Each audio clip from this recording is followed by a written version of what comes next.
Welcome to the Outer Realm with Michelle DeRoche and Amelia Pisano. Airing live on the United Public Radio Network, 105.3 FM in New Orleans.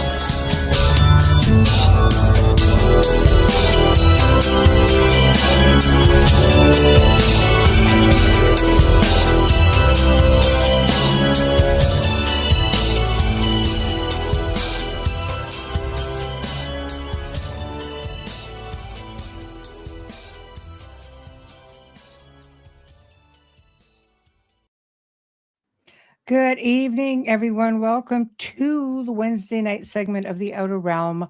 We're broadcasting live on the United Public Radio Network, UFO Paranormal Radio Network, 105.3 FM from the Gulf Coast and 107.7 FM from the beautiful city of New Orleans.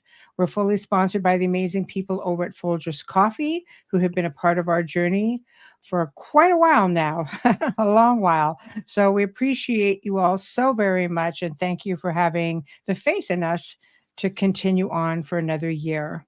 Also, big thank you to Dr. Snick, the sonic surgeon, aka Justin Snicker, for his contribution of his time, his music, and his voice for the intro that you just heard. He's an award-winning composer of Halloween horror, sci-fi, and dark wave electronic music, which can be found on all of your favorite music streaming platforms.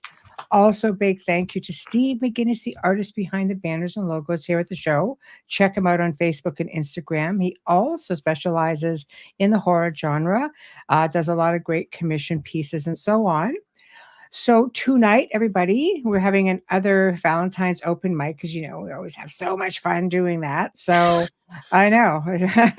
We actually like them as much as you guys enjoy them, just so y'all know. Because we could have been Valentine's Day, we could have played a pre-record tonight and had the night off, just saying. But no, we wanted to be with you fine people, just to have a little bit of fun.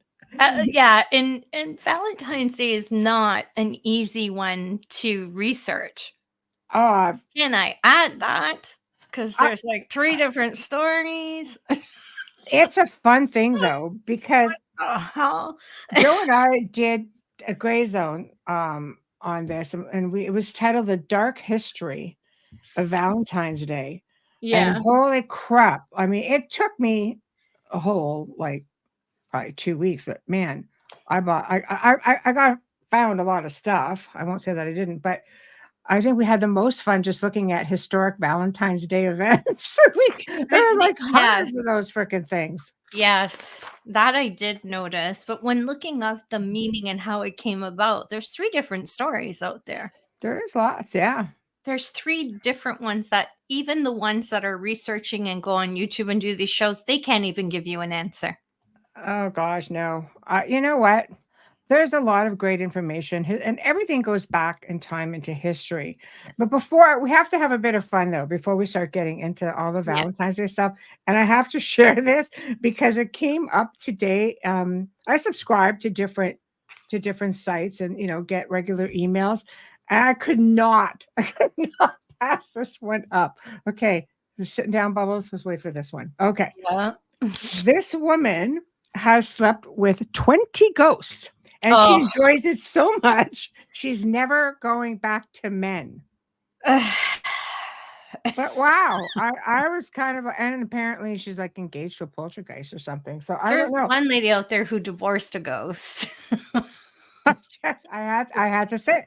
So basically, yeah, she, you know, a lot of this people think this is like really spooky, and hers have been all very sexy, and she has very intimate encounters with ghosts.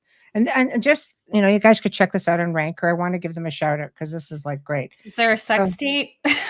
Amethyst Realm claims to have, this is her name, okay, right there. Wow. Amethyst Realm claims to have sex That's with a real name. Yeah. So, you know, she said she could hear his deep, sexy, real voice. And yeah. So I had to. How can I not shout that stuff out? You know. Thanks. I know. Oh, right there. Well, no. Right there we go. Yes. Well, I know. That's what I said. Yeah. I'm like, no, we need to share this with our people. Shit. Because this is just too like, what? Well, why get married?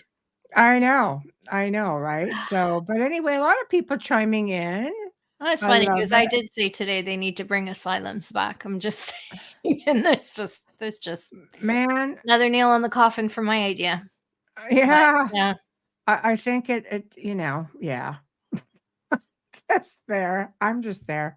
Man, crazy. after the few days I've had, I've just been like, I saw this and went, this is outstanding. Ugh, It's ugh, totally outstanding. crazy. Oh my God. So, okay. Uh, my mom called me that when I was born, but my dad said, no way on Amethyst Realm. Oh my No, God.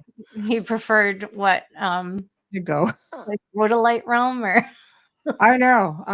So, I mean, there's lots of stuff going on. Very bizarre. I know. I know. there's a But lot of bizarre people, they stopped with the asylums because of all the bad stuff that was going on, but I feel like we're at a time where we might need to bring that back to get people the care they really do need.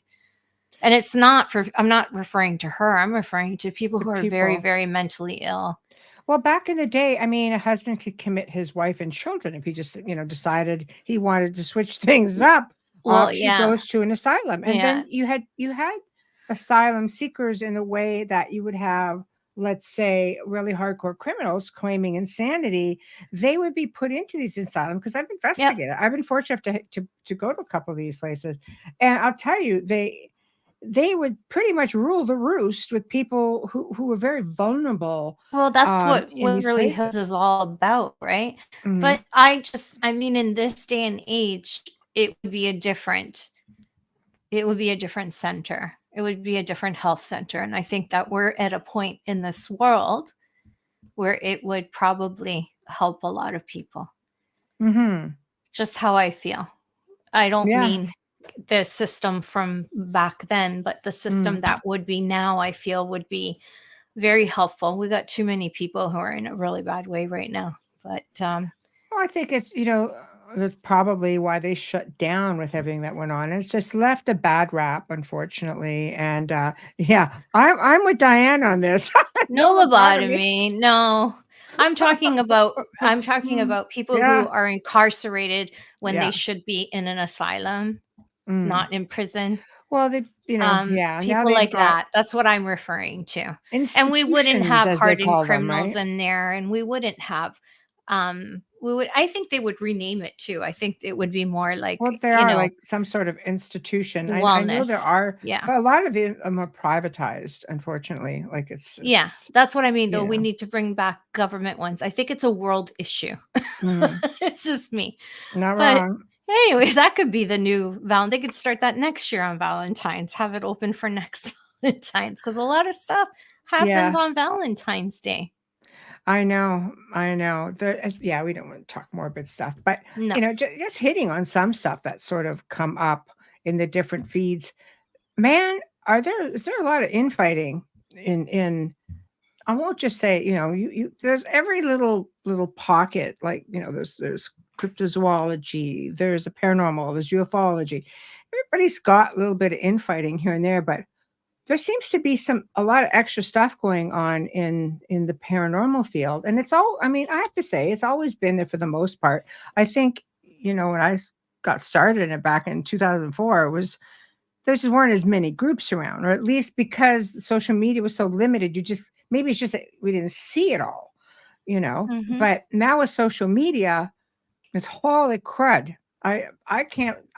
It's almost like at least a couple of times a day, I am just seeing stuff going across the stream, and I'm thinking, what's happened to the industry? Really, I mean, there's enough out there for everybody. That's a for sure, but the infighting is just, not cool.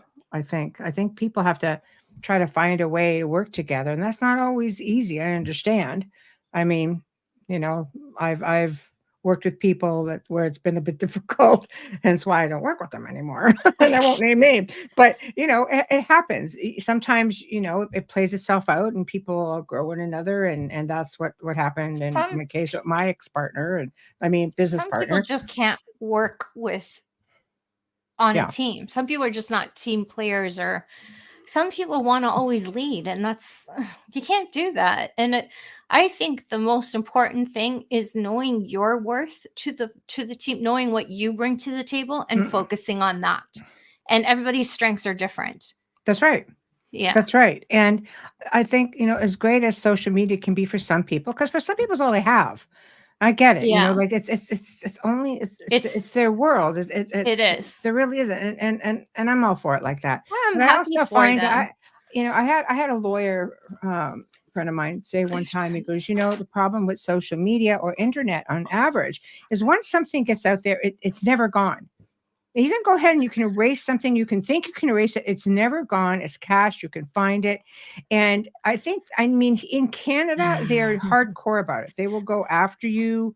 The legal system doesn't tolerate it because of all of those things. And No, we have an internet unit department in the yeah, police. they don't tolerate it. Internet crimes. And people have to realize, it's just like, it could really come back and bite you in the behind, depending And where be you are. careful what you say about other people who make a living too in the Yeah. public eye, because that becomes liable on defamation, even in Canada. Oh, for sure. So For sure. just be careful what you write on, Mm. on certain social media platforms. Yeah, it's Except tough. X, apparently you can get away with anything there. But Yeah, it's tough. But you know what? yeah. Can we all just get along? Yes. Where have I heard that from? Can we not just all get along? I think there's enough out there for everyone. I think it's a wonderful field. I really feel that if people collaborated more, they would be further ahead. And maybe media has something to do with that, because so many people now, there's so many shows on looking for stories, and it's sort of become an every man for himself sort of thing. And not all groups. I mean, some stand much higher above others and have definitely put their time in. So kudos to them if you've managed to hang on to your integrity through all that. It's a great thing, because it's just something that seems to come and go, unfortunately. So I stepped away from that, and kind of happy. I can't watch any of that. Yeah, it I gets can't to be a watch any little of bit. it. I just find it so boring. I think when you get to a point where you start researching so much stuff, with the Gray Zone especially, it was a research show. Yeah. So it was You all really research. enjoyed that. Yeah, it wasn't Yeah. guests. It was all research. And it was probably about 20 to 25 hours a week of research that went into every segment. And you learn a lot, and you realize just how big the picture is. It's so much bigger. And you just can't limit it all, I think, to one category, when so many of them all interconnect. You eventually you're going to branch out, one way or another. You're going to branch out, because I really truly believe that they do connect. Like, it all connects. So big picture, people, big picture. So Very, very big. very big picture. Yeah, but it's an interesting journey. I love the research. I love learning. So You guys need to put that show back on. where do you want to start, Bubbles? Hmm? Where do you want to start? How about just why we even have Valentine's Day? Okay. Hmm? Well, yeah, absolutely. Go for it. Oh, me. You're on. Well, Yeah. I've got notes because there's so many stories. I understand there's a pagan festival in February, and I understand all of the Lupercalia and the Lupregi and all that stuff that we'll get into, but it wasn't always the Saint Valentine's Day. It was a festival for fertility originally. And it was very, very morbid. It was gross. Oh, those pagans. Well, yeah, and of course we do know that the Catholic Church takes from the pagans a lot over the years and all of their festivals and trying to make things not. But they changed things and they took from the pagans because they were trying to recruit them into their own church. So by changing the names a little bit, but still, like honoring the solstice, the winter solstice, they can honor Saturn, we can honor Christmas. Like it's, it's just, it's the same thing, but they made it so that it was much more acceptable to them. And then we're not going to get into the whole Catholic Church thing because we're going to get emails we don't want. Because when you look back, it's really hard to understand why or how this happened. I think a lot of it too, we don't understand because we have the internet now and we can research our own stuff. And when you think way back when, even before medieval times, it was, it's whoever they could sell themselves to. Anyone with anything, any story, any idea, any plot. It was the best salesman, the snake oil salesman. Right. And that's how people got there, because they couldn't, without trying, they wouldn't know if something was real. So there's stories on Cupid, and then there's stories on the fertility. Which one are we? Cupid comes into play, I think, a little bit later. Yeah, and I also think it depends on which culture as well. Well, I have a quote from, I'll say it's history.com. Sorry, I went out to eat and the salt, Michelle knows me, when I eat out, the salt makes my lips stick together and I can't speak. I should never eat out on show nights because seriously, my lips are stuck together. So I found on History Channel's website, they discuss the origins of Valentine's Day, a pagan festival in February, because February 14th was the middle of the month, being that most of the, for 3 years at a time, February ends on the 28th and every 4th on the 29th. That's another show. The calendars are another show. Right. So they figured this was the time that birds would start seeking out their mates. Right.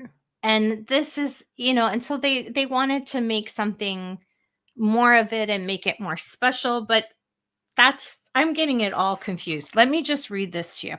So in the middle of February, to commemorate the anniversary of Valentine's death or burial, which probably occurred around AD 270, others claim that the Christian Church may have decided to place Saint Valentine's Day feast in the middle of February in an effort to Christianize the pagan celebration of Lupercalia, which was a celebration of fertility. Now, did the pagans have the slaughter as well, the sacrifice? Well, I think there are a lot of offerings. You know what I mean?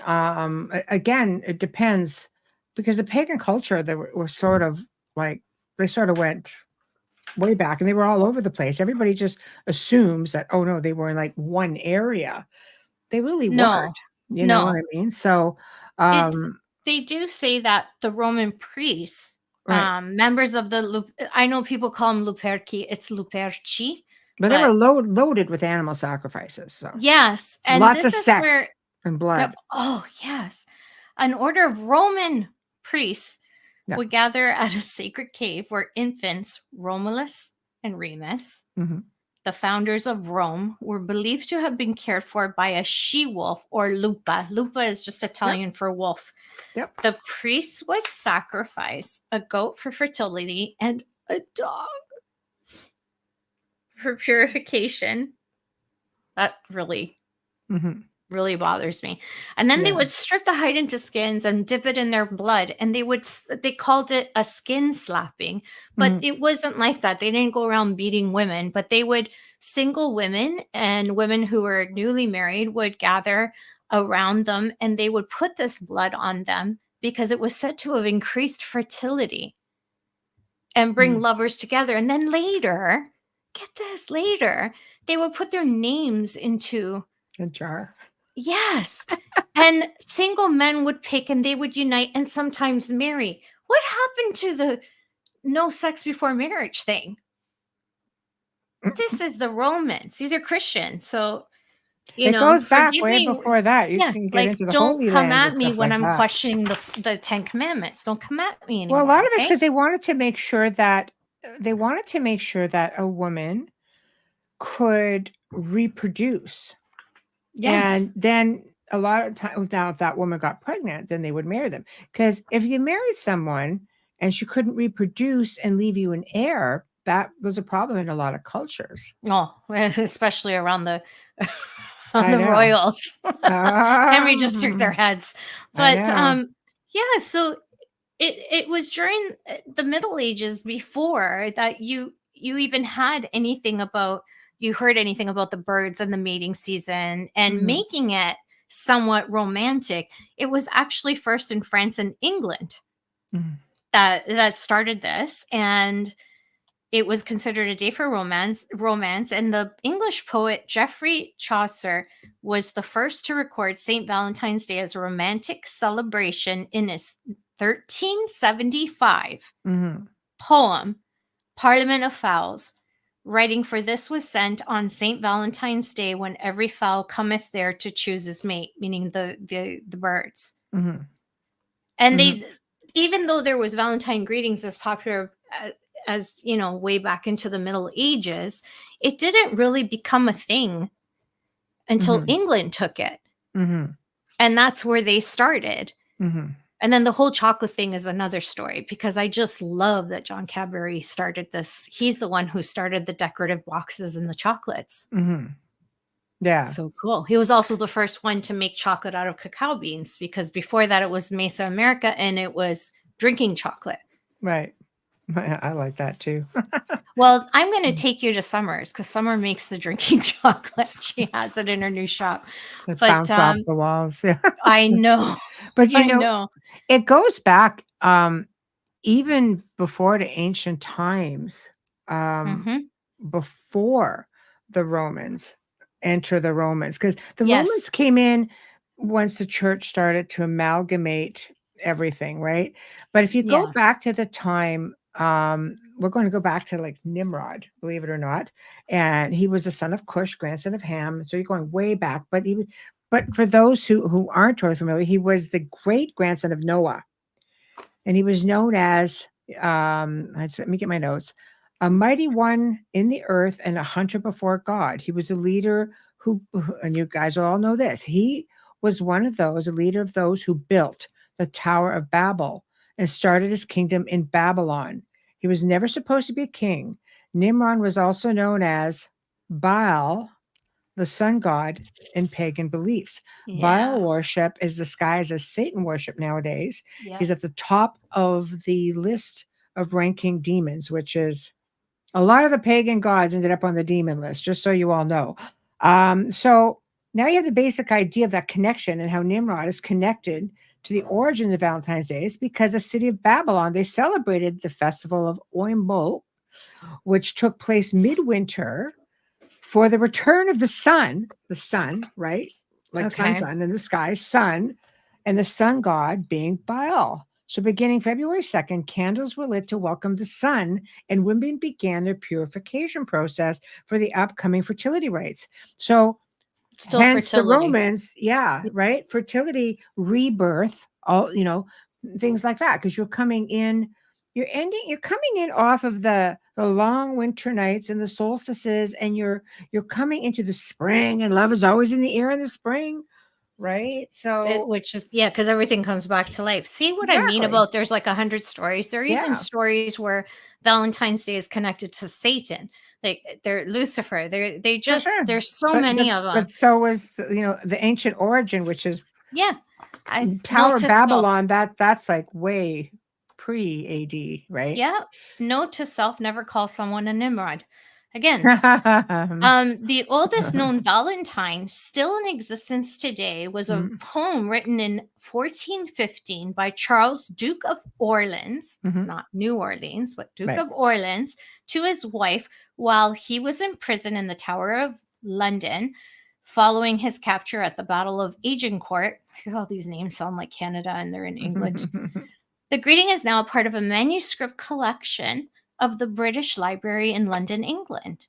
And then several years later, it's believed that King Henry V hired a writer named John Lydgate to compose a Valentine note to Catherine of Valois.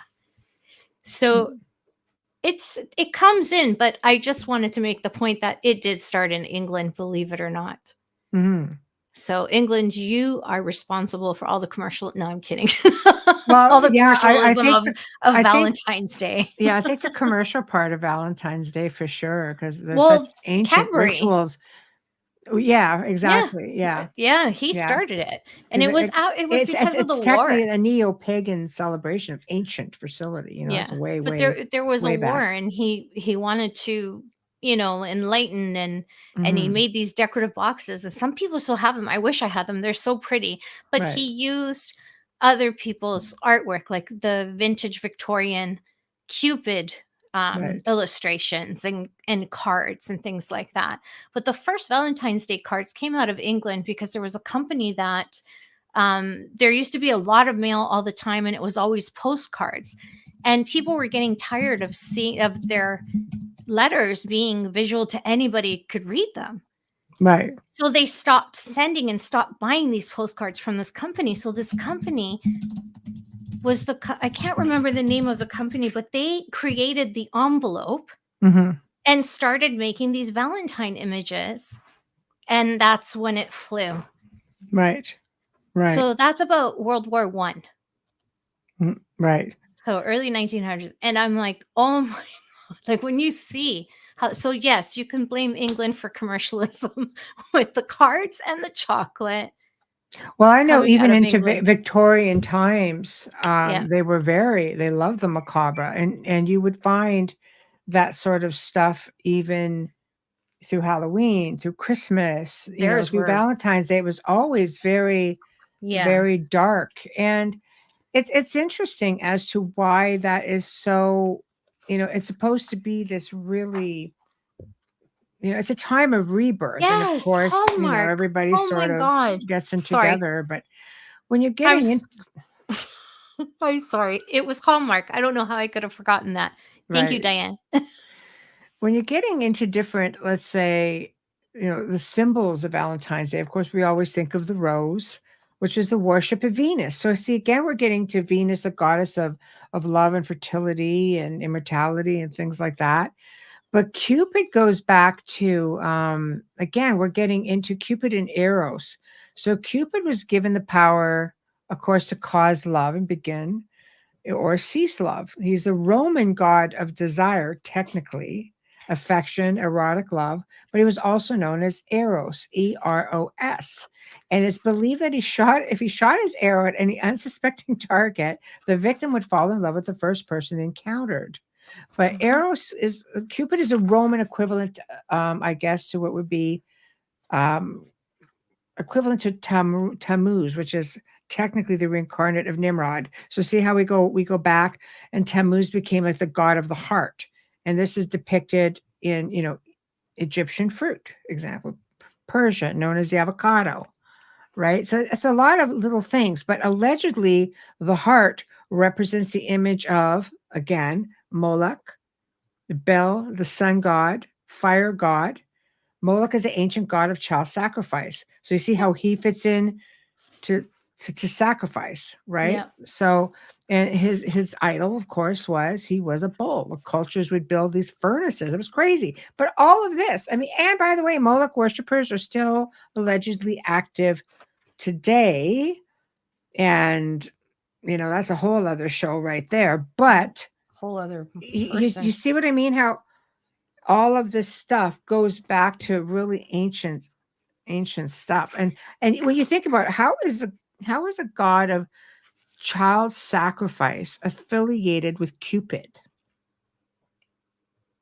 Like, Different beliefs. right? Yeah, but Like, Cupid doesn't come in until way, way but later. there's And but there's Eros is still, funny that it's Roman because it's a very popular name in Rome, well, it Italy. is, and Yeah, again, even that though was it's just a Greek. Roman version of it. Yeah, But Cupid, you're getting into, he's a time of he was a Roman god of desire. This is Roman times yeah, that he was very active. He was just the character that became part of the whole commercial side of everything the because he looked cherubs. all cute and stuff, right? They made him look all cute and fluffy, like a bouncy little Chunky. baby, and yeah, Yeah, right. yeah. So, but I mean, technically speaking, not so much. not so much. You're getting back into some pretty dark origins with that. So why is he Yeah. depicted as a child? I think again, it's just being Because commercialized because he yeah, and wasn't. they say what was said is that it because of his from birth what they saw in him, and that's why the portrait comes from him looking like a child, because that's when they determined he was this god. Yeah. So they use that, the cherubs. And then you find the cherubs come in to art in the Renaissance. I said it like Hamilton does, the Renaissance. Mm. In the Renaissance, you'll see a lot of cherubs as well with Michelangelo. Mm-hmm. I agree These are with this comment. Frankenstein holidays put together by different parts Yeah. of history. Yes. Frankenstein holidays put together by different parts Yes. of history. Whenever the church would come in and take over, a civilization, pretty much, they would always incorporate their belief systems, which makes sense technically because you want to keep people, to show that you are somewhat accepting of their customs, and that's every civilization. This is how it works, and unfortunately they tweaked it up to the point where it slowly starts to disappear. Believe it or not, if you really read through the Bible, you would see a lot of occult stuff in there and a lot of pagan stuff in there. It's all there. It's not like, don't just take our word for it, man. Pick up the book, read it, and you'll see, and just sort of go like, wow, who knew? Yeah. You heard it here. If you haven't heard it before, you're welcome. We did that for you. But yeah. seriously, when I was looking into St. Valentine and seriously and what goes on my phone, because you say seriously and serious thing, yeah. Anyways, I could have sworn I turned that gal off a long time ago. You come up with 3 different stories, but because 2 of them resemble each other so much, you can go with that one over the other one, but we won't get into that. It's too early to get into that. We'll get into that later as to why it was after called St. Valentine. That's where the church comes in. It has nothing to do with Valentine's Day before that. It wasn't even named Valentine's Day until the saint. Yeah. San Valentino. Yeah. Well, I mean, then you've got your like who was, like who was he really? Yeah. Technically speaking, who was St. Nicholas? Or not St. Nicholas, St. Valentine. Yeah. Well, which is funny because his name's not Valentine. He was Roman. His name was Valentino. But sorry. Yeah.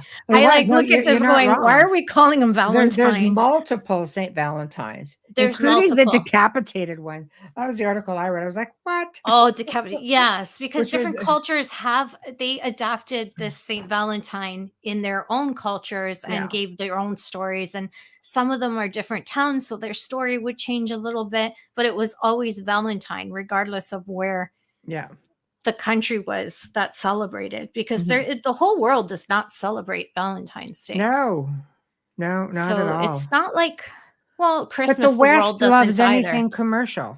Yes, it does. Everything commercial. Yes, it does. That's where we're sitting with it, right? Do you think that started after World War I? What, commercializing? Yeah, a lot of stuff was commercialized. I think so. I mean, that was a time of the Depression. I don't really think that there was a whole lot of but like after, what I mean, in the years when everything started getting better and they were celebrating and partying, which would become another fiasco after that. Well, I mean, the Victorians, celebrated a lot of that stuff. If you're looking at Valentine's Day cards and stuff, which originate and starts in like the 1400s, well, you go back, like you say, to the Middle Ages, it was after that when Valentines actually began to appear. The oldest one that exists even today, like you say, it was in a poem by Charles, Duke of New Orleans in 1415. And he wrote this to his wife while he was in prison in the Tower of London following his capture after the Battle of Agincourt. By the Mhm. 17th century, Valentine's Day was been celebrated all over the world. So you know what? I mean, it was there. Today, it's estimated that 145 million Valentine Day greeting cards are sent out every year. 145 million Valentine's Day cards Are sent. every year. That's what this said here.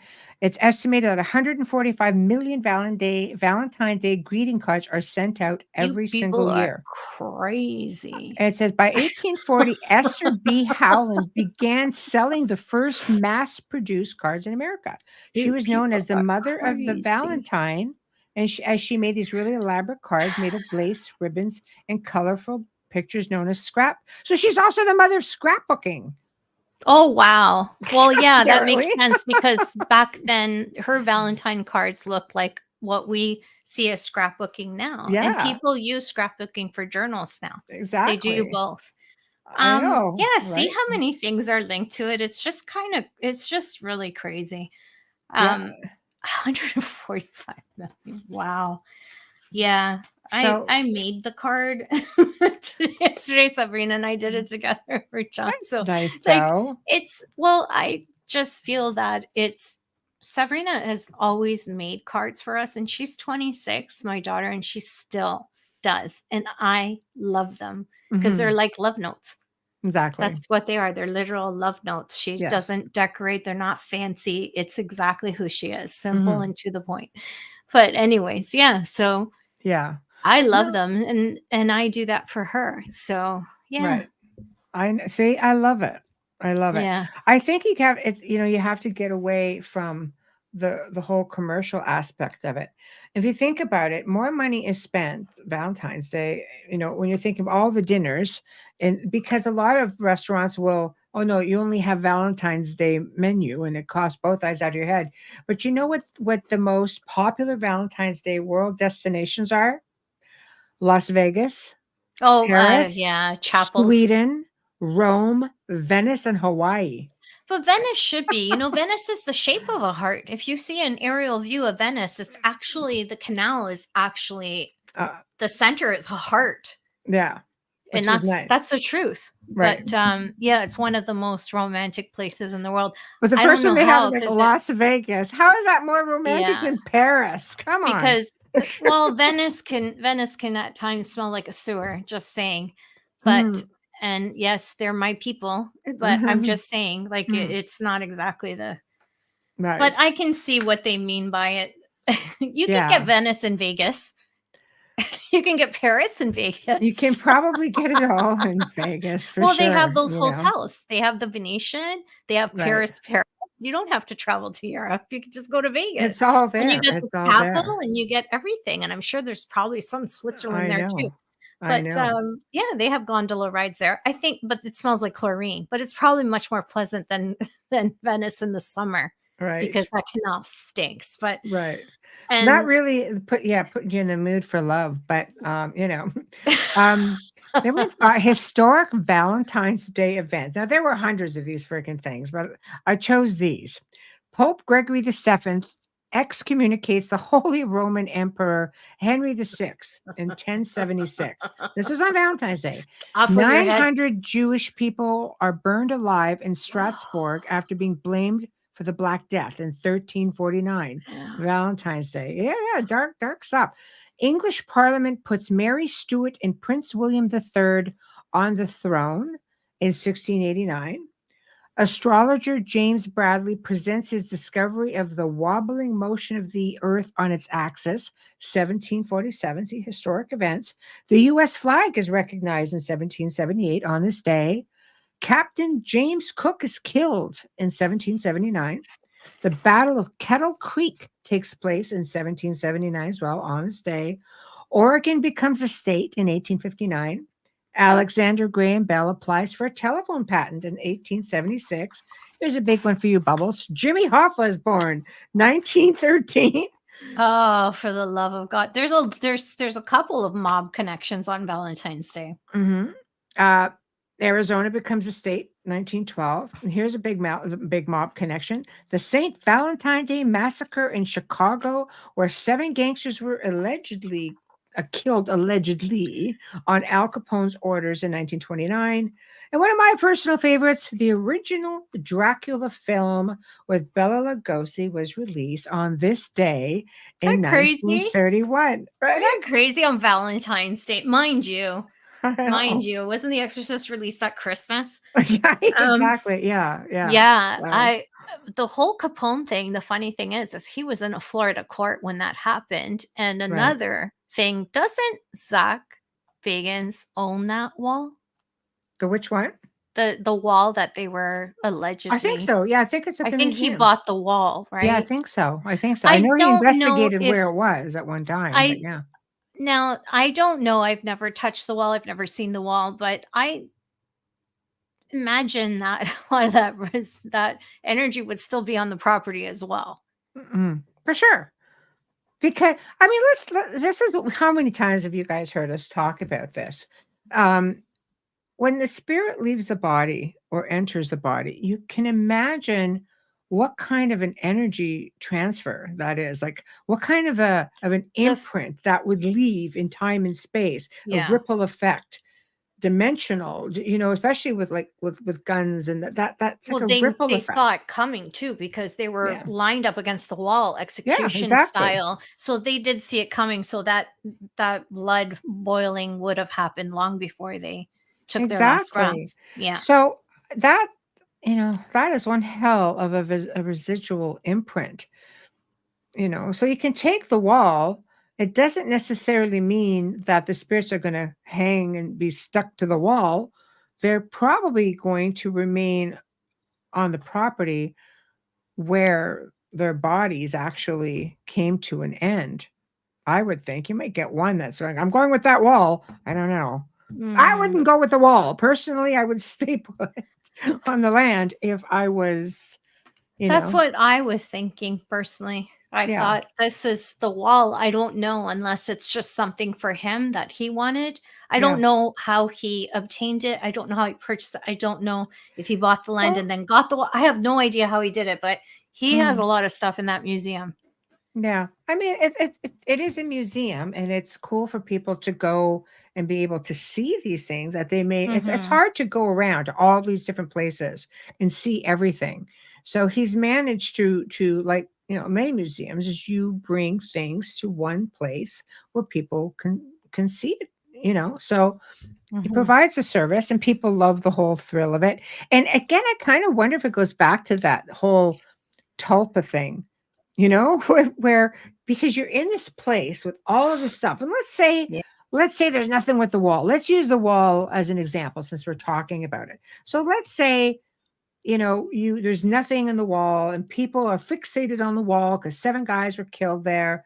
Are they, with their mindset, essentially creating an energy?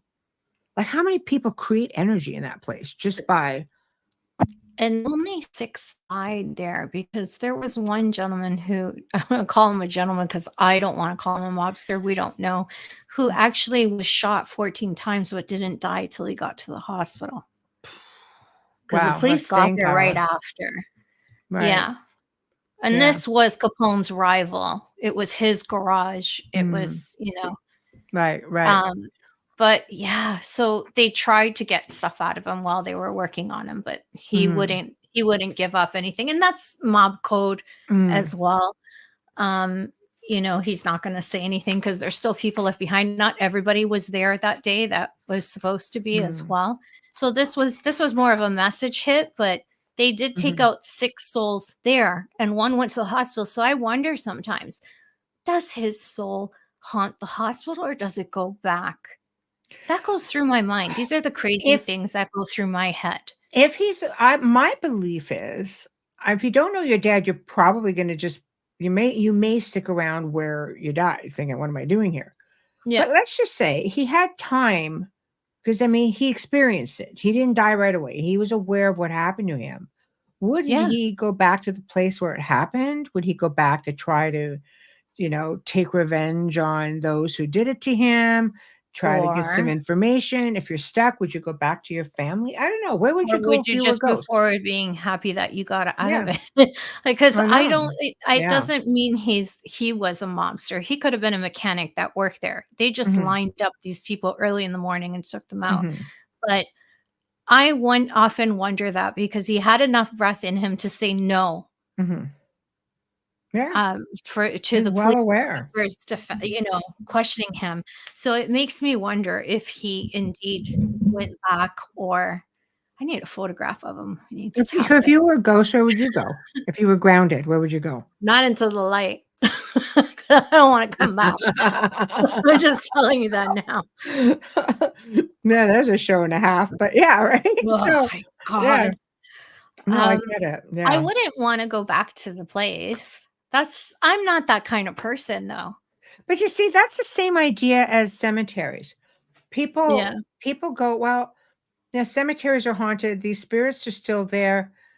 I Yes. find that if you're aware, like, if you don't know you're dead, you might hang around your body, but there's still a degree of common sense. It's just like you see your body's not moving, you're gonna kinda go, "Okay, well, I wanna go home and see what's going on." Like, people not necessarily going to hang around the cemetery, but what does hang around the cemetery are things that like to feed off the And energy of it the is a what. grieving Yes. people, I think, or Yes. even like thrill seekers who want a good scare. I don't know. Yes. Like I wouldn't hang around the cemetery either. I do it as living beings because I really like cemeteries. And it's not just being weird, well, okay, it's being weird, but hey, the Victorians love to have picnics in cemeteries. I'm not Victorian. I love to have picnics in cemeteries. We grew up that way, that it I was know okay to take them in. Yeah. it's no big deal. Like as a youngster, I didn't have fear of stuff like that. No. I would often, like, just sit in front of my mom's grave and, like, with coffee or whatever and talk to her, but But I that knew makes she you wasn't very there. I knew she wasn't there, but it was for me. yeah. It was for But a me, and lot of it's funny times because it is. A funeral yeah, is for the but living. you know who does often, not necessarily haunt out of, choice is children's spirits. That I did see a lot of in Salem because it was so much tragedy Mm, on the Mayflower when they came in sick and babies and children were dying and they were burying them by mhm. the dozens every week. Sad. Yeah. And, that I did notice there was a lot of child spirits there, but I think it's not something that you can generalize. I think it depends where and what happened and when Mm, it happened, right. and I find that people who have died in the last 50 years, you'll see less of them Mhm. in spirit than those who died years and years before that. If they're And aware that they've passed, I think so. yes, If they're and why stuck, you're is stuck that? for a reason. You don't know what's going on, Exactly, right? Right. and why is that? Because we know that we don't have to stay behind, and I think that comes with the new age and Well, everything yeah, after as I well. think in this day and age, with media being what it is, being so communicative about it, with the internet being so communicative about it, if you were somebody who Yeah, passed in the age of all of this technology and all of this stuff, you would know. But no. I mean, not only would you know you don't have to stay here, but you can know to have a lot of fun with all this technology. Yes. I would be just like wreaking havoc on That I people I would love do. in a fun I way would though. definitely come back and say, "Hey, I'm good," Yeah, break a few right. things and shatter a few things, or maybe turn on the radio. That seems to really get John's goat. It scares them. But, like, Okay. I would probably do stuff like that. But I don't I like I said, and you don't I could say that saying if I died a natural death, but I don't know if I would do that if I was hit by a car or if I was murdered. I don't Mhm. know. I think if I was murdered, I'd have to say I'd probably come back, Well, then you fall you know? under unfinished business. So Exactly. you would want to maybe come back and communicate with somebody, say, "Hey, this person killed me," or This is "Hey, what the happened. world is in the clock." Yeah. Like you would want to somehow finalize things. A lot of Yeah. spirits stay behind because they're not done yet. They still have to, they still have messages. They still want to let people know, this is what I was thinking. This is why I did it. Or this is a person who did it to me. And this is why this person did it to me, for example. Mhm. Like it's just if you're murdered, you want to tell, like my ex-colleague and I, we had worked at a location, and the woman had been murdered, and it was a women's shelter. And for 2 weeks it went unnoticed, believe it or not. Like, you're in a women's shelter, but they were all apartments. And so, by herself. And it wasn't until they could start smelling something that they realized something was wrong. That woman told us who killed her, because that guy was like coming around trying to be all concerned, and it was like a boyfriend. Yeah. And you know what? We the person who brought us in to investigate, we got that information, we relayed it, and we just went, okay. And he amazingly, first off, the only reason we were brought in is because there was paranormal activity going on while they were trying to clean the place up after the coroner had been there. This is what these guys do. If they were a cleanup crew for, there was not much left after 2 Mhm. weeks in a hot summer. So I'll leave that right there. But we showed our due diligence. Well, this is, you called us, which was extraordinary to start with, and gave him the information. He went and he gave it to the police anyway. And Mhm. he thought the most they're gonna do is think I'm crazy. They were already looking at the guy, and she gave enough information. They couldn't close their eyes to it. That's right. Yeah. So they kept the investigation going, and they knew where to go with it, and Yeah. they were able to arrest him. So you see, sometimes through the most peculiar ways, they will go to a medium, or they will go to anybody and find a way to communicate.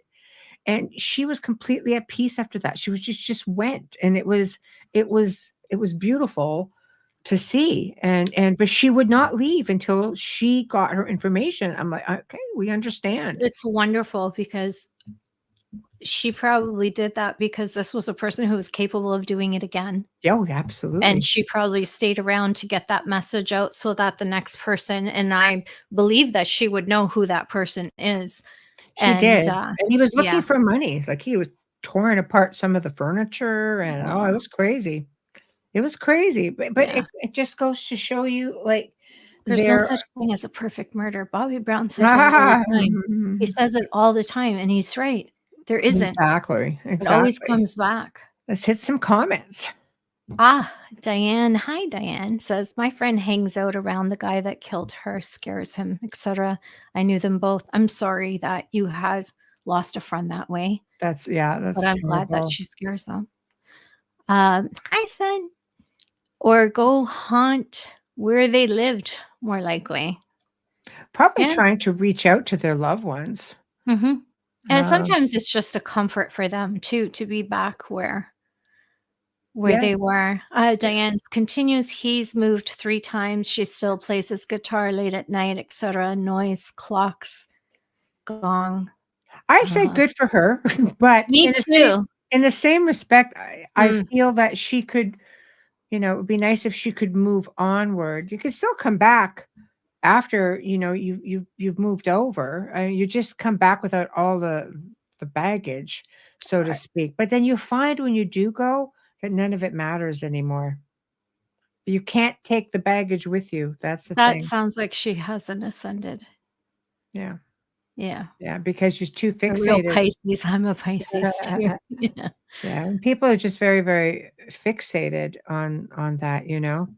And it just reminds me of a story that Wayne had told me. He's not in the chat right now, but his mother, she honestly, the woman took her last breath and then all of a sudden went, came back. And I mean, she was silent. He goes, I thought for sure that was it. And all of a sudden pops up in bed, like somebody gave that woman a second chance because of the type of woman she was. I won't get into that. But Yep. she went on for the following months, and she'd say, I don't know where that train is. I'm sitting here with all my bags on the platform, and they're telling me I can't take them, and blah blah blah blah blah. And Wayne, though, he's understanding, he's going, oh wow, maybe you just got to leave the bags here. And anyway, she was given about 4 months, 5 months to right her wrongs, and was having all these conversations with all these spirit individuals, and then died peacefully in her sleep. I'll add, event, like, when her time finally came and she made her peace. But that woman, for the amount of times she used to go on about her bags and waiting for the train, and they told her repeatedly that she could not take the bags with her. I thought was a really interesting metaphor, like Metaphor, yeah, interesting very story, much. right? Because As in to life how we we say have to, baggage. yes, baggage. But Yeah. to her, she's waiting for the train. She's on a platform. She's got her bags. She can't take them. They won't let her. They're telling her that, you can't take everything. You need to, so Maybe she needed to fulfill the remainder of her contract.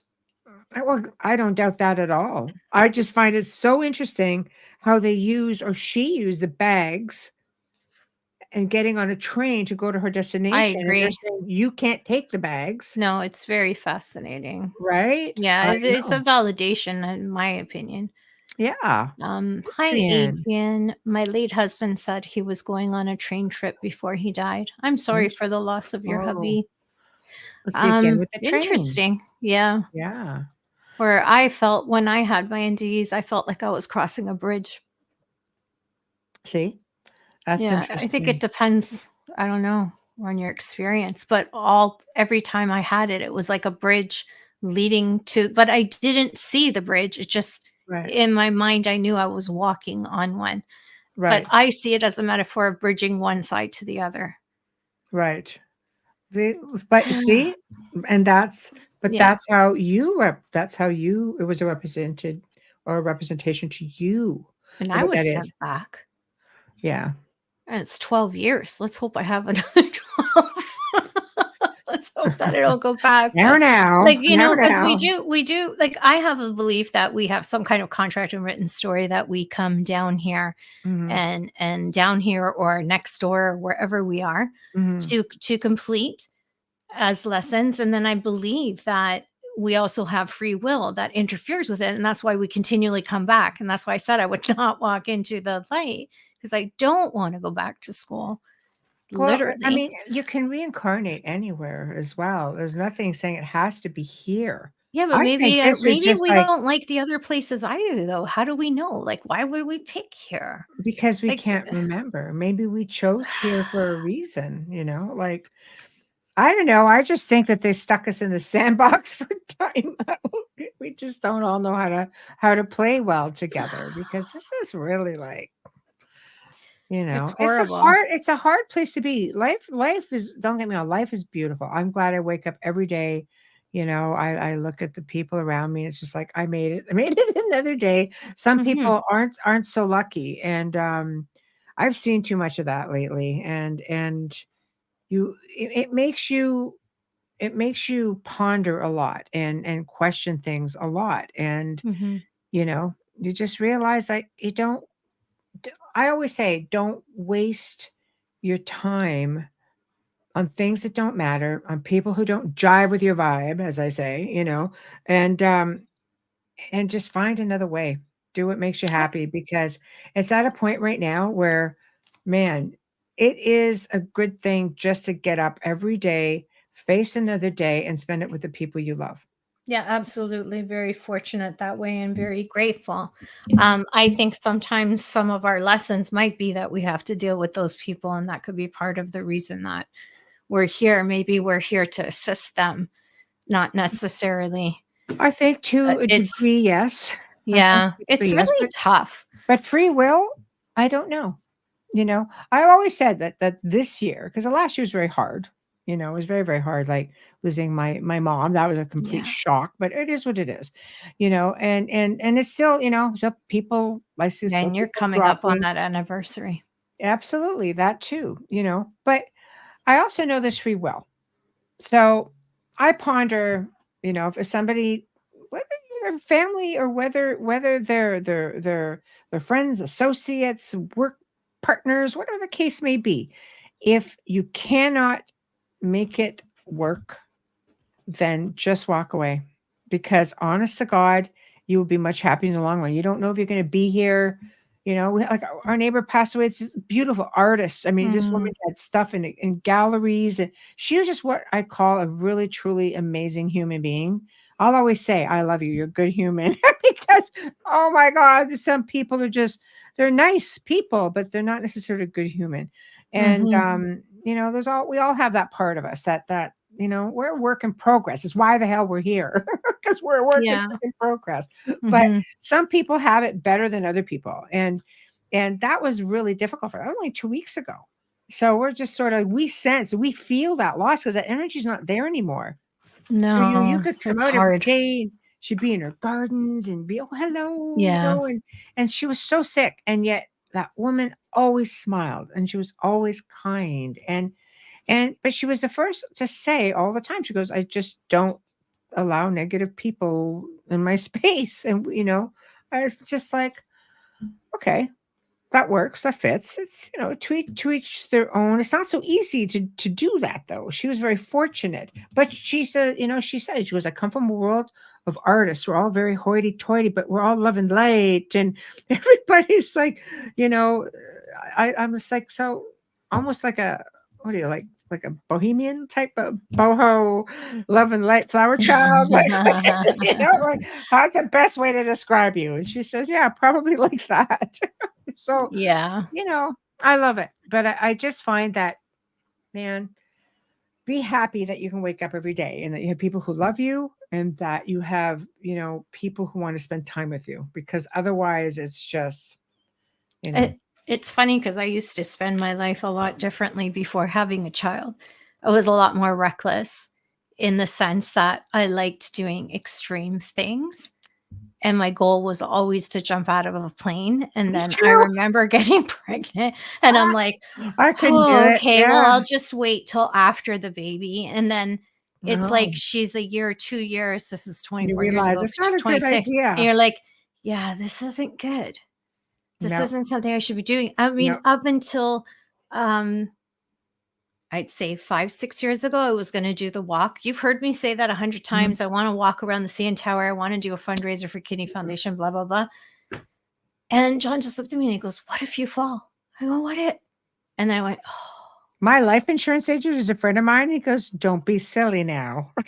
I'm yeah. just like, okay, Mr. Well, Logical. I don't think it's dangerous because no one has Mm. died from doing that walk around the CN Tower in Toronto. No one's passed away yet. And I think it's thrilling. And like base jumping, no, but am I afraid of heights? No. Mm. So like, yeah, crazy kind of in the sense that I've raced when I shouldn't have with How many times do cars. I say, live your best life, live your adventure, just Don't have have fun? children. Yeah, but don't have It's a game children. changer for Well, it sure. is the very much for me, it was like the Right. the Me too. fast driving stopped, Mhm. well, even before I got married, the racing stopped because I Mhm. would do a street race. Yeah.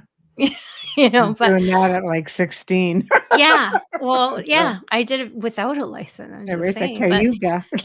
well, see, So, you had Cayuga in Toronto, we just had the streets. Like yeah. it was in the middle of the streets. Yeah. But anyways, it's long story in a different show, and I probably still could get charged for it. So let's not talk about it. But Right. yeah, you really, for me, anyways, everything changed for me Yeah. after I had her. All of a Mm. sudden, that part of my life that I would have been more in that extreme sport, like the snowboarding from higher cliffs and Mhm. things like that, even skiing will not happen Mhm.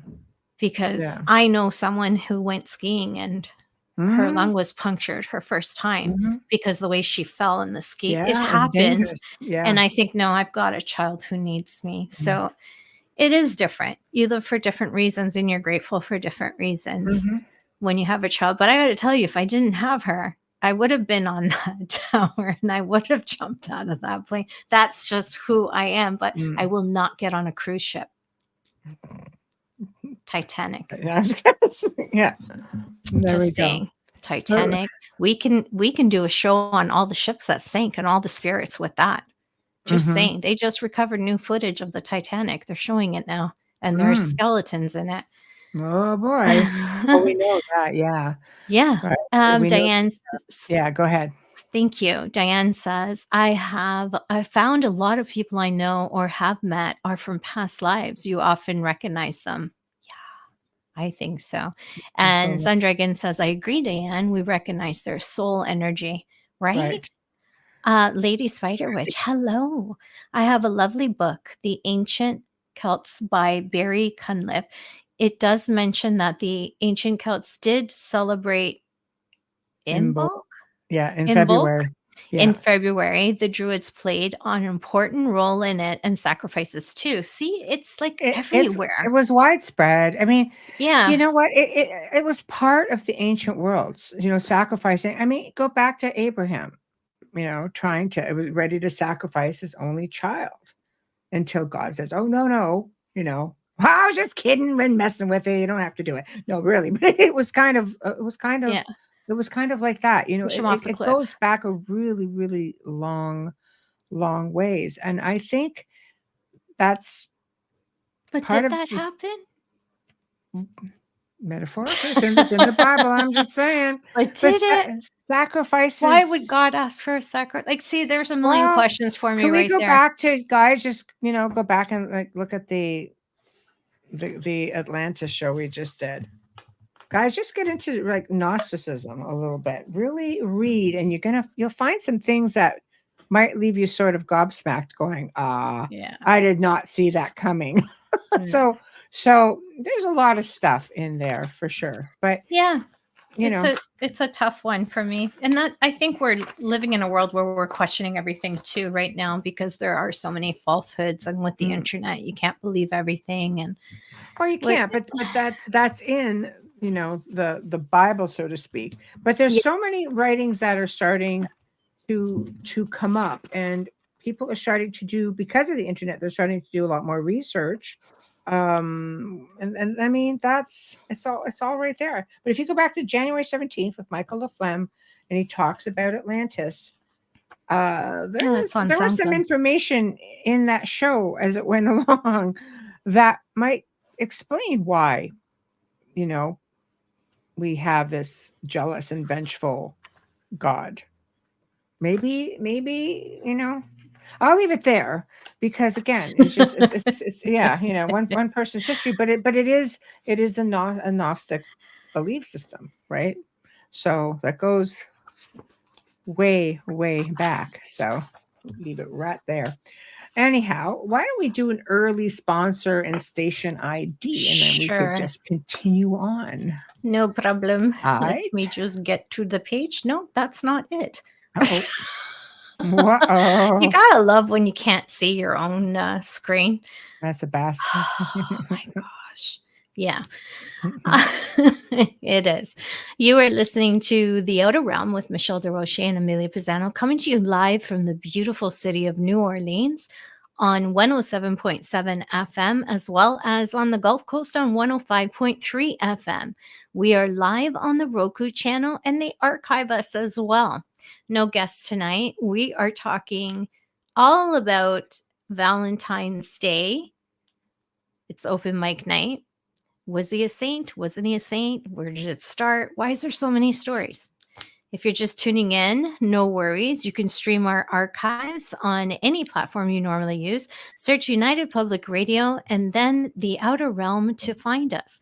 Remember to click like and subscribe. Add us to your playlist so you never miss an episode. And don't forget, kindly share us with your friends and family.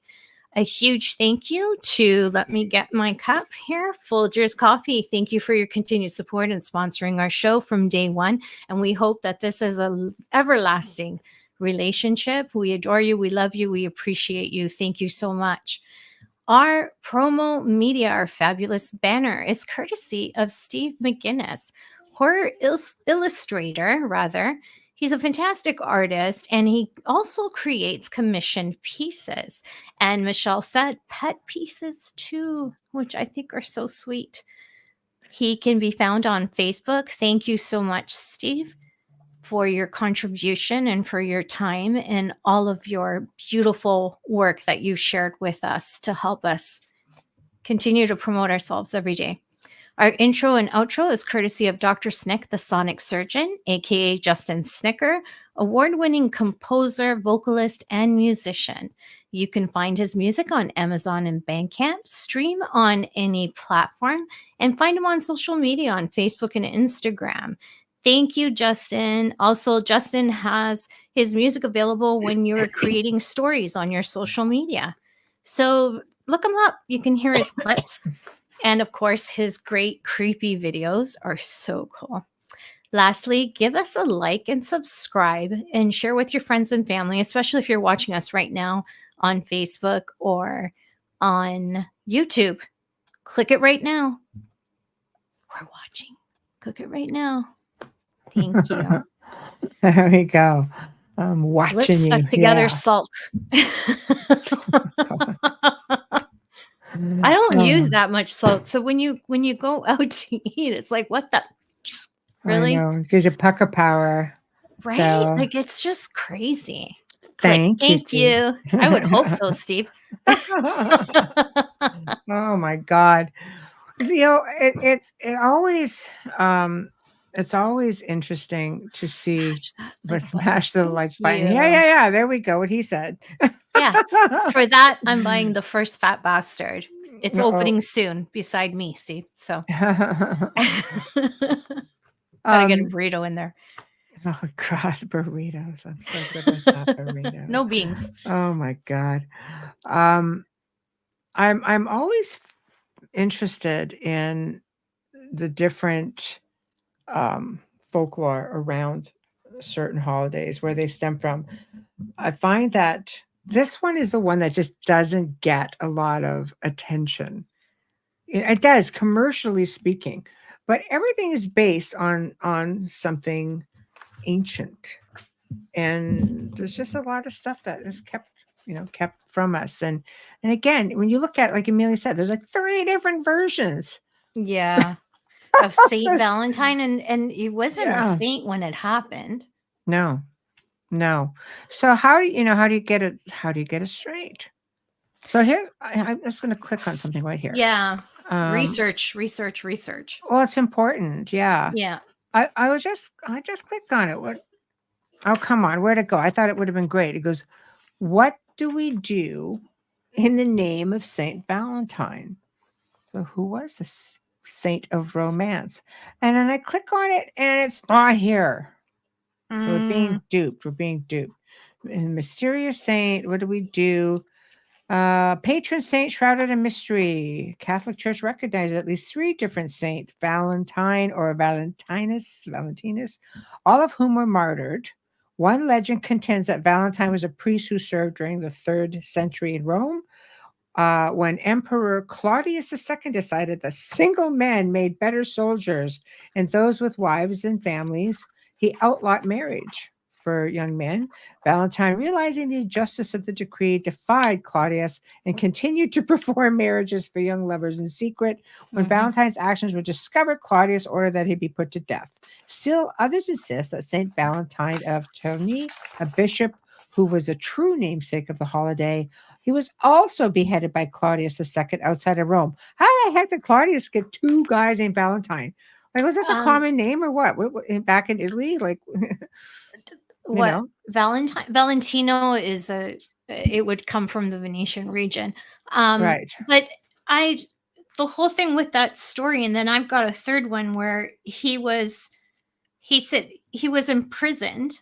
Yes. And his jailer's daughter, and then there's a story of it's a jailer's son. So that changes as well. But those 2 stories out of the 3 that I found were the ones that were most alike, just depending on what town was giving that story outside of Rome. So see, would tell you if it's a female or a male. Right. So I don't know if it's You've even got a 3 real stories, story. and then that one of those stories has 2 different scenarios. So and he wasn't sainted until after. Because because he, before his death, it's alleged that he wrote her a letter signed from your Valentine, which it wouldn't say that. It would say from Valentino. So directly translated, it is going to sound crazy. But in Italian, it actually means from, love Valentino or from Valentino. Right. So the legends are murky. The stories all emphasize his appeal as a sympathetic, heroic, and most importantly, romantic figure. And by the Middle Ages, perhaps thanks to his reputation, I'm going to call him Valentino, would become one of the most popular saints in England and France. Not Right. even in Italy, where Not even. he died. Poor guy. Here's a good comment. Yeah, Hello, it's just Pablos. saying. Thank God my mother didn't name me Valentina because that was a close one. Okay, Pavlos, hello. There must be a Vatican historian out there that can shed some light on all of the pagan practices that were co-opted by early Christians. Wishful thinking, lol. That's what I was thinking while I was reading it. I'm going, yeah, okay. I saw The whole wishful yours. thinking part. Yeah. I don't know. Absolutely. I don't know. Absolutely. Yeah, they're running. They're just all they're killing our lines. They're just flooding them right now. Just dying to tell us. Yeah. I wonder how much of that, if it even exists at the Vatican though. I mean, they've really taken, they've really taken it out of where its origins were, that's for Yeah. sure.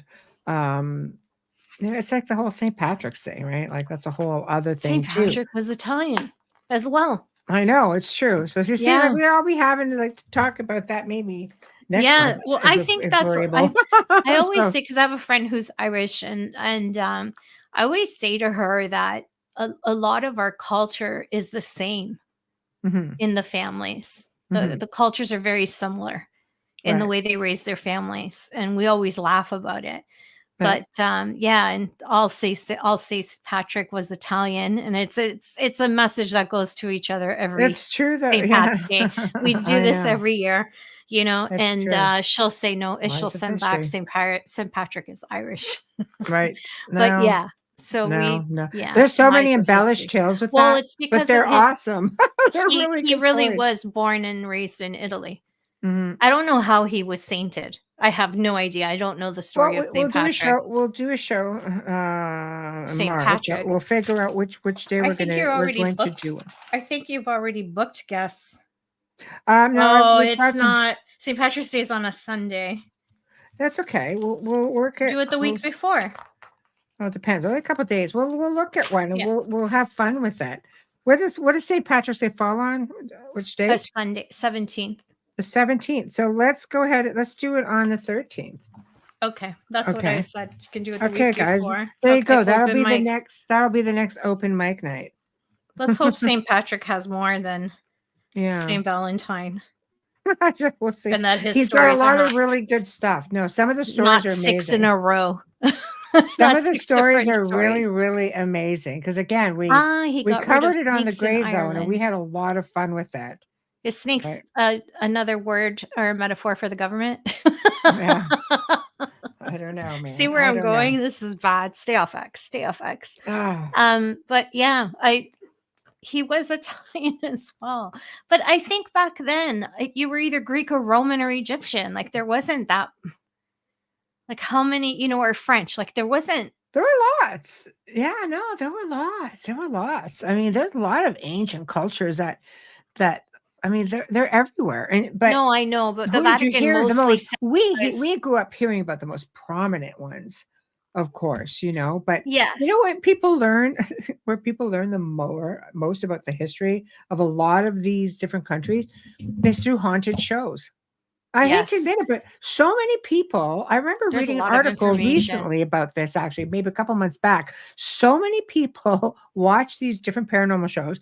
Like on this side of the world, we get some of it. And the other side of the world, they get even more, like England and stuff. They get even more. And they go over, I mean, a good show will give you the history of a location before you start to investigate it. I mean, I used Yeah. to teach this to kids when I did events, that if you like spooky stuff and you like talking about ghosts, you have to understand the history of it. So you have to like history, and you have to kind of like science, because the history will help you understand, people who live there at the place that you're going to visit. In this case, we were in a castle, and I'm just like, well, this is a story about the family that was here. This is why it was built. This is the stuff that happened, and this is what's happened since then. So this might explain why the people who are here are doing the things that they're doing. And then when you talk about science a little bit, I guess it brings you into parapsychology a little bit for, a little bit more logical stuff, but it also explains maybe about some of the equipment, whether it's for theatrics or whether it's for actually being able to measure, different frequencies and EMF and things like that and voice recordings. So it gave kids an understanding at a very young age as to why things were the way they were. And one of those kids reached out to me. Okay, this is going back in 2006. One of those kids reached out to me 2 years ago as a young man and said, I still remember going to this place when you were there. I still love hauntings. I'm now married. And my wife and I go to all of these different places to check out different things. And I always Very remembered what cool. you taught. And I thought, oh my God, this guy You is always remember that first one, right? Especially as yeah. a child, they're so Yeah. impressionable.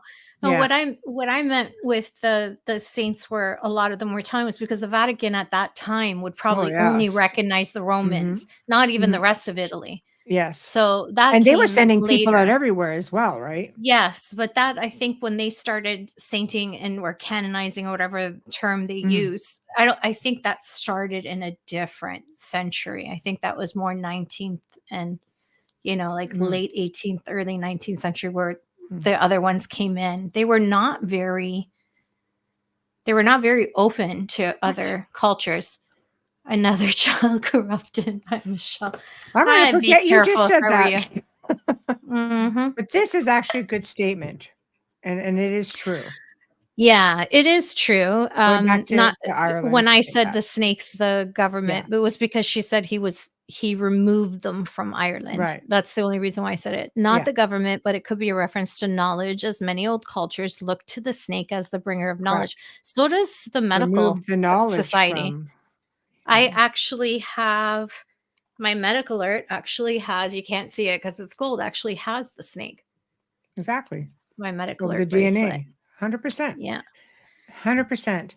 And that's, if you think about it, you cannot, let's go back to the Garden of Eden. You cannot the snake But tempted did her. it? Knowledge. And right? What No, did it? but it Was comes it down a to snake? knowledge. You can't eat Yeah, from the tree of knowledge. it's vernacular.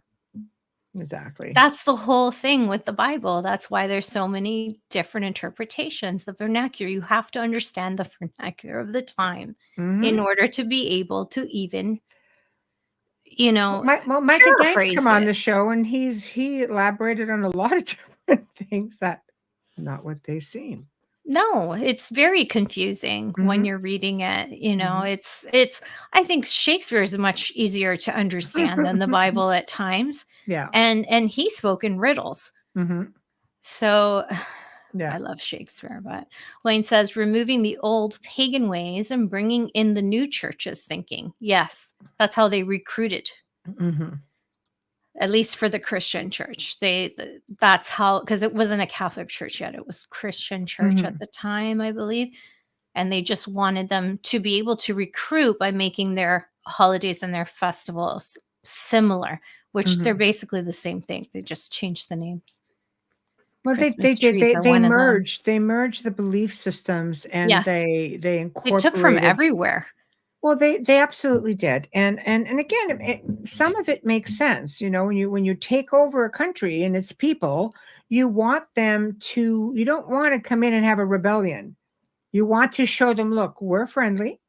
We're going to celebrate your belief system, but you're going to have to do it with our belief system, and we're going to work together. Yeah. Over time, now you start seeing less and less, and so I Except mean, it's proper business. I mean, it's smart, yeah. really, I think but for the Italians, it's a little bit different because the Vatican is there, because they mm, are still 93% Catholic, where right, other European countries are not.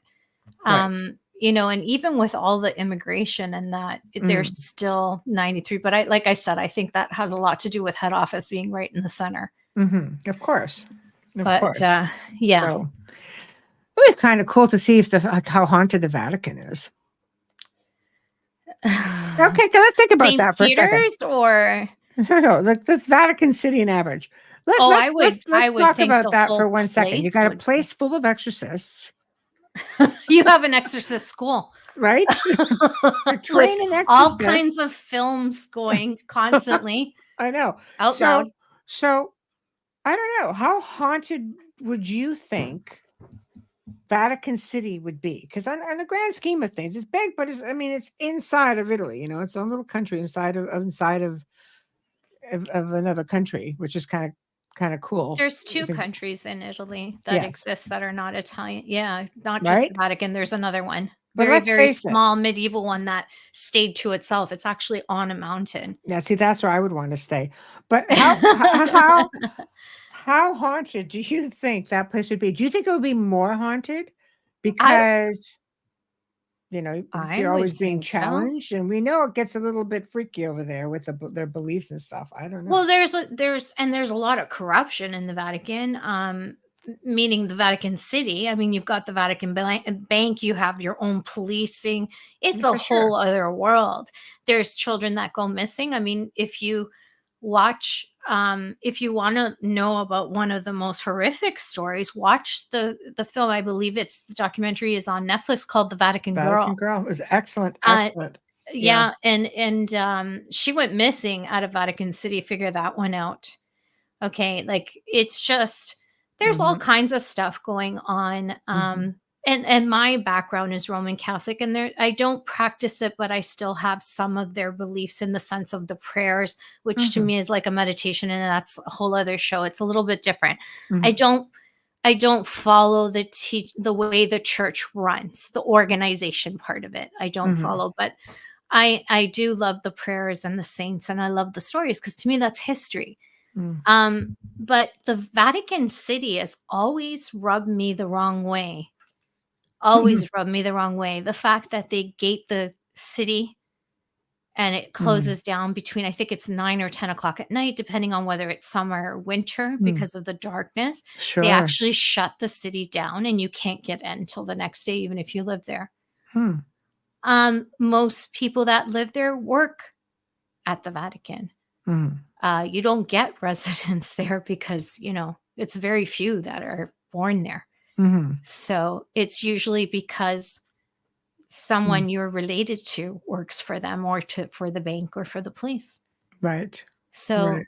that's a whole other show that could cause us a lot of trouble. It could. But It yeah, could. But I you know. think the Vatican Girl is a good way to start to understand the inner workings because you actually see it from the Hmm. inside of Hmm. her brother and sister telling the story. Yes. Yeah. Yeah. It was a good show. Yeah. Go ahead, Diane's comment. Thank you. Diane says, I was shocked Ireland's Catholic churches sit empty or Mm. closed in the 90s. I visited Ireland. Wow. I think there's so many of them too, though. And they're way out in the middle of nowhere, aren't they?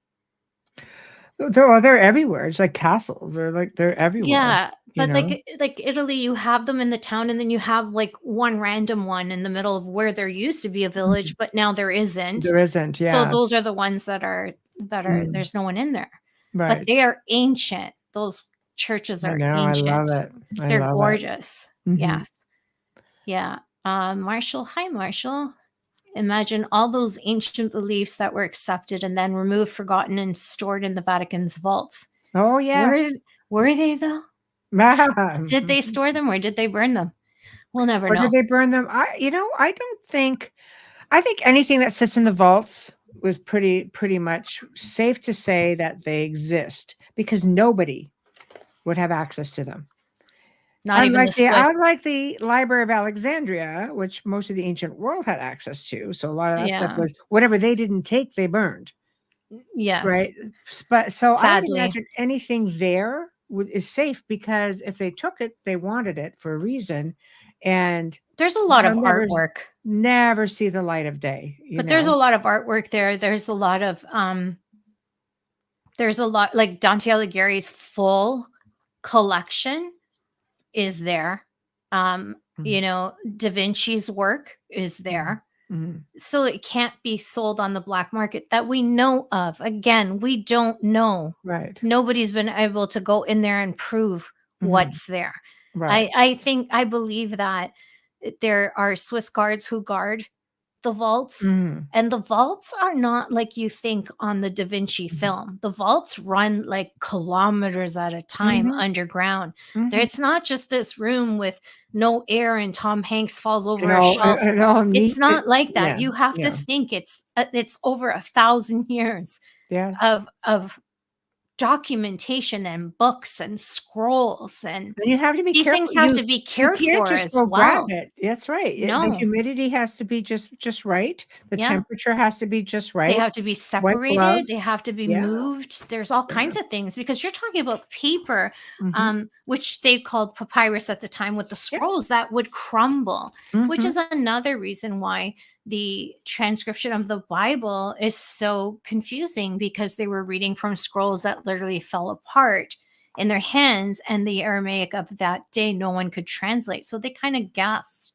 Well, the Dead Sea around it. Scrolls are in a museum right now, and Yeah. it took decades, like, literally, to be they had to be very meticulous about putting these little bits and pieces My together. Not god, yes. everything it's not like they could just It's a roll it out. crazy Some no. of it was, but It some of would it was just go painstakingly put into place and behind glass yeah, they and don't wear latex gloves in the Vatican. They actually wear linen, I believe, or yes, cotton. They're white linen, yeah, cotton, and they toss them there. They can't transfer that's right. anything. Plastic would take Yeah, the inscription off of the papyrus. So, yes, yes. but it's secured by Swiss guards. Mhm, And like I said, it goes for kilometer upon kilometer mhm. under under the Vatican, There's a lot of under the information streets. hidden there.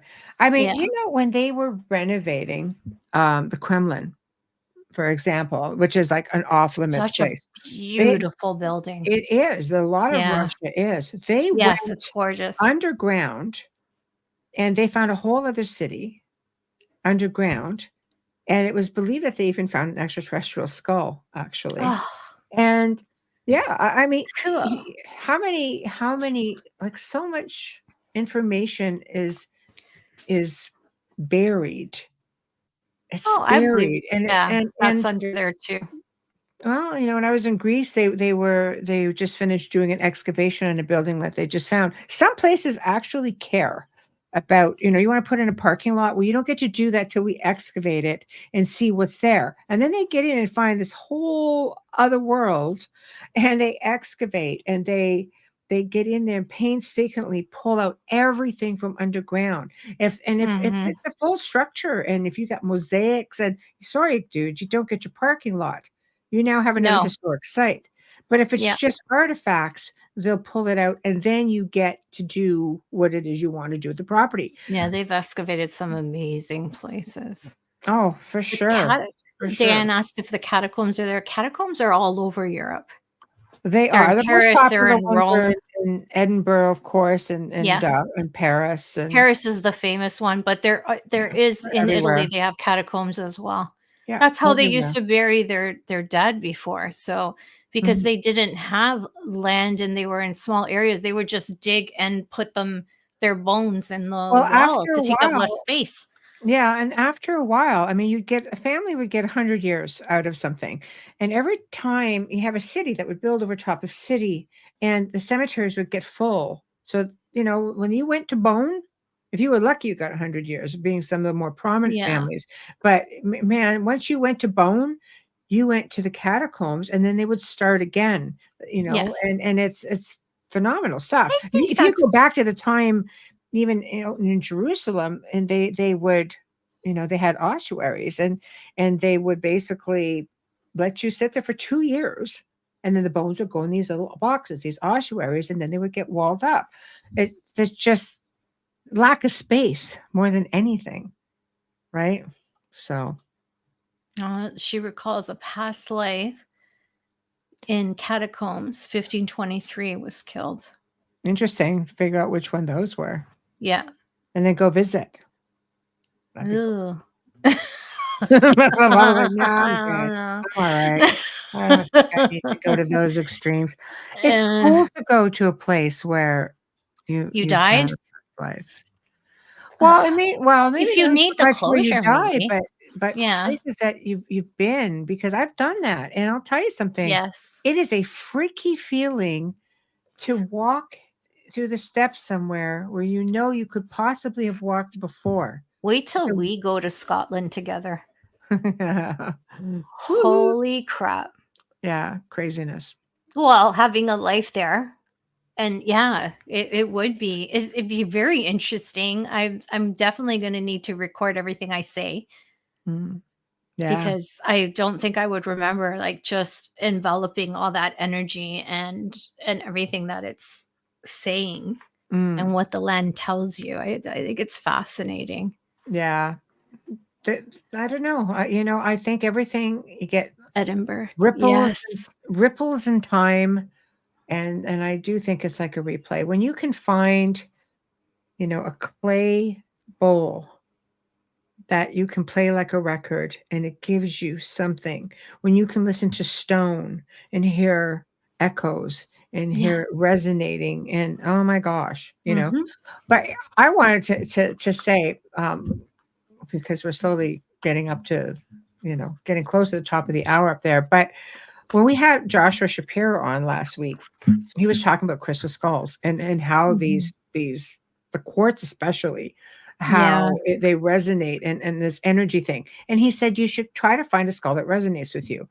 So then I'm just like, how do you do that? Just by going online, looking at a picture. I like to hold things, and You have to touch it. well, yes and no. I Like thought a that skull in too. the caliber of what he has or like a No, crystal no, skull? just well, there's crystal quartz. There's different types of quartz, right? I have a sodalite one, which I Mm. resonate with that stone. See, for me, I have different stones and crystal balls, and oh man, I got Yeah. so much stuff. It's ridiculous. But I looked at a picture of one, and and I was told look to Brazil, and I thought, okay, I looked to Brazil. I was trying for Peru or something like that, just to resonate because I wanted some of the quartz that maybe some of the original crystal skulls would have been made of. So, but somehow I got sucked over to Brazil, which is all pretty much one vast area. So, and I ended up with I saw one, and I'm thinking, I kept going back to him, going, this is like bizarre, but I'm like, okay. So I got it, and then I researched it after the fact, and everything I researched about it was exactly pretty much my personality. Like it just I was just kind of like, "Oh, okay." So now I'm Mhm. waiting for it to come in. It's going to be in within the week, just to see if it feels the same to me as it did, because I can hold it at that point. Mhm. Nice. We'll see. Yeah, it's I You know know, when I bought I just have a little one. I have a couple but like yep. small and I was it was new to me. The whole thing was new to me, but I was drawn to it because when I first started meaning again after the NDEs. It was the sodalite stone that I was drawn to, and I Mhm. actually have an indentation in it from rubbing it when So there you I'm go. meditating. So that's why I was drawn to that. But the stone that I'm most drawn to is the Archangel Michael one. Mhm. Is the uh what's it called? The lapis. Well, Oh my lapis. god, Yeah, let's it's a lapis stone, is what it is. yeah, I have them Edgar, behind me. Edgar I yeah. Casey. Edgar Casey meditated Um, with that stone. did he? So Yeah. yes, I but have I, a beautiful shiny one, but again, like way behind me, twist myself. And I have the stone that uh see I have a terrible memory for the names, but I'm it's funny because my favorite colors are like lapis lazuli. Thank you, yeah. Diane. My favorite color, you know, my love red and stuff like that. But yet I'm drawn to blue Mhm. when it comes to stones Yeah, and just say something wellness and within metaphysical. I'm drawn something to blues within and greens, something within your psyche is drawn to it. It could come from right? past life things, Yeah, like like I painted my bedroom I painted, well, you know what I mean, it was painted a deep teal blue, which is a blue green. mhm, It's like when you don't really like a peacock, you don't really know what color you're picking, but I right. find the most peace within those four walls. Well, I know that But Joshua yeah. had mentioned that some of these stones actually, they communicate with each other, these Oh my crystal skulls, gosh. and they in spirits will sometime come in, the spirit of the stone. And they Ah, do. Like yes, yes. he'll hear them, and people swear that they have these communications with their crystal skull. And again, Mm-hmm. it's all like, I love black That's so amethyst, and cool. Yes. smoky quartz Quartz. is like is like, there is no black amethyst, it's smoky, but it has a little purple hue to it. And it was a very rare specimen as well that I found. So when I really got into dissecting it and researching it, I thought, okay, and it looks different as well as to how it was done, and it was hand done as Funny. well. So Yeah. I thought, okay, all right, we're gonna see how how that goes. And I've ordered myself a few little fun things. Good for Um, you. You never do it for yourself. Me, it's more of a research thing for me. Everything is. So it's like, okay, okay. So, well, there's an item coming in hopefully in the next few days that I'm gonna play around with and try. And if it works, Mm-hmm. or if they work, then we'll talk about it on the next open mic, because oh my God, it's one of those things like a synchronicity. You don't fart around with anything, you don't think about it, and then all of a sudden No. it comes up, and it keeps coming up, and I'm thinking, why does this keep coming up in my stream? So I looked it up and researched it a bit. I went, okay, that's interesting, whatever, and it was never a thought again after that. So anyhow, eventually I caved, and I went, I'm just gonna do it. And yeah, it was different. Oh, So wow. well, we'll see. We'll Yeah, I see. love them. I love them, the crystal skulls. I think they're so cool. Mm. We'll see. Because I mean, it's an understanding of it. I knew a lot about the ancient stuff. Yeah, you should go back, and I think, yeah, you did hear the show. It is an interesting phenomena, Yeah. and obviously a lot deeper than what we went into, and a lot of people research this to the nines with respects to the legends, and how there's supposed to be 13 or 12 or 13.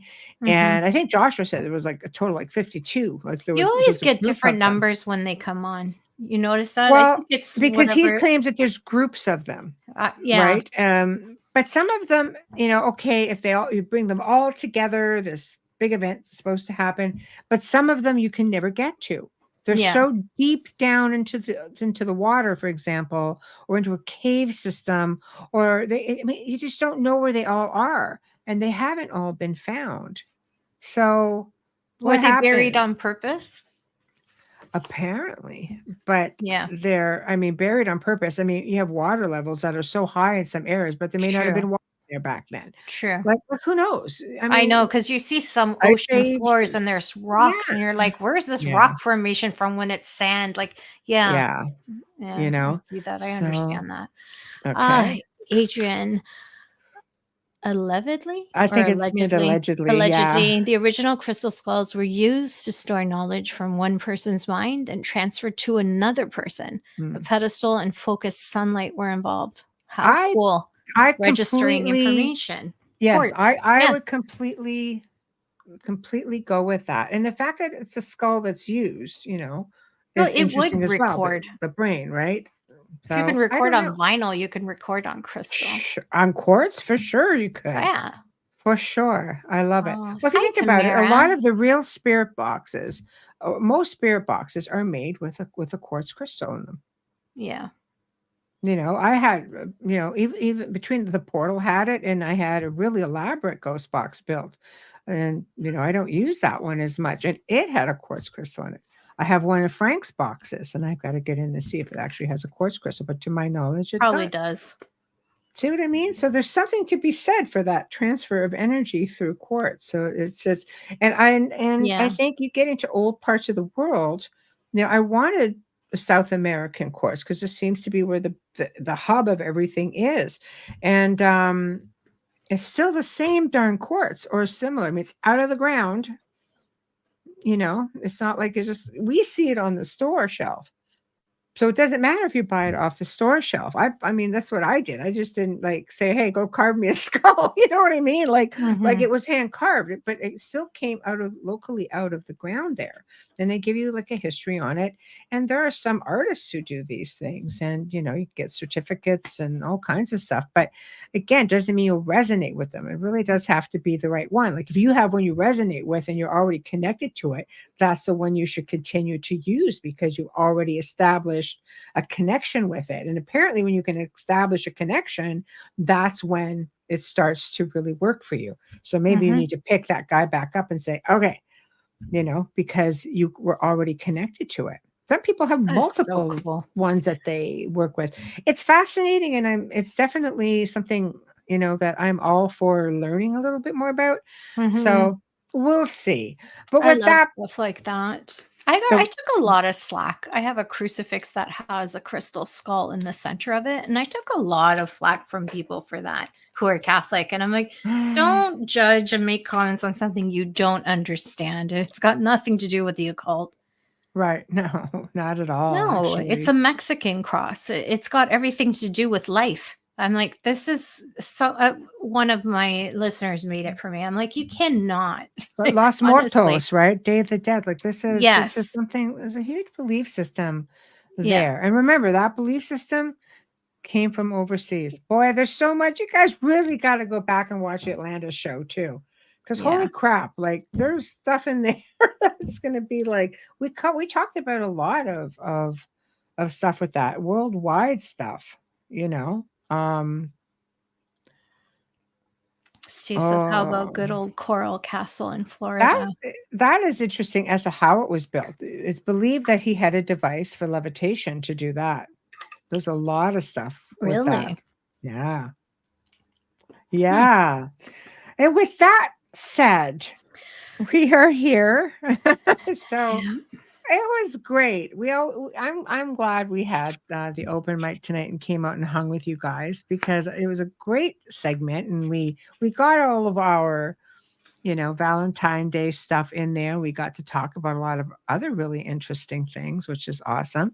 So, big thank you to all of you guys in the chat room and all of you guys out there listening. We appreciate you all so very much. And Mhm. we really do love you. Hence why we're here. You guys are like our Valentines.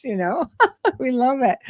Anyway, big thank you to Folgers Happy Coffee for Valentine's. sponsoring our show tonight and pretty much every night that we're on. So thank you. Big thank you to Justin Snicker, aka Dr. Snick, the Sonic Surgeon, for his intro. Big thank you to Steve McGinnis for his artwork here on the show. Next week or not next week. Oh my God, we're only Wednesday. Tomorrow night. I'm really looking forward to this. I know I am in just so much darn trouble. So, tomorrow night, for the very first time, we welcome Nancy Thames, a former Department of Defense employee Oh my gosh. and a lifelong contactee of extraterrestrial beings. This has emerged as a significant voice. She has emerged as a She's significant voice in the realm of alien disclosure and spiritual awakening. See, I love this. Like she's the former whole DDA. My God, this alien is really big. disclosure, Yeah. spiritual awakening. I love it. Where she's coming from, this is huge. This is really awesome. And I am super, super looking forward to it. Yeah, that would be great. So thank you guys Happy all. Valentine's. Oh my goodness. I know every now and then she makes it. Sorry, I had her on a few weeks ago. Yeah. Well, when she approached us, I went, yes, let's do it. Let's do it. Sounds like my cup of tea, so to speak. And yeah, so, but anyway, guys, thank you all for tuning in. And we will see you all tomorrow night. Hopefully, you can all make it back and listen to this intriguing lady and see what she's got to say. Have a good evening. And for those of you out the other side of the world, have a great day when you wake. Good night.